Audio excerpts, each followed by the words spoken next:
Biden امریکی فوجیوں پر حملے کا جواب دینے کے لیے پرعزم، ایران کا جوابی کارروائی کا انتباہ، کرارا جواب دے دیا۔ ایرانی وزیر خارجہ حسین امیر عبداللہیان نے امریکہ سے دھمکی آمیز زبان کا استعمال بند کرنے کا مطالبہ کرتے ہوئے کہا کہ امریکہ نے حملہ کیا تو ان کے ملک کا رد عمل فیصلہ کن اور فوری ہوگا۔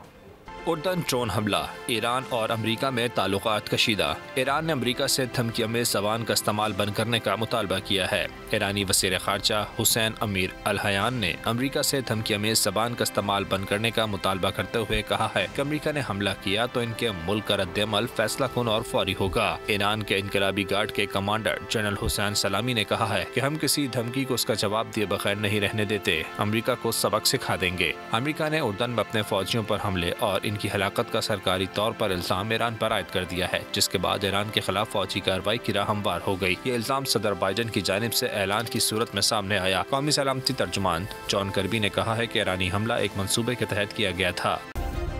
سبسکرائب کریں اور بیل دبائیں تاکہ کوئی خبر رہ نہ جائے۔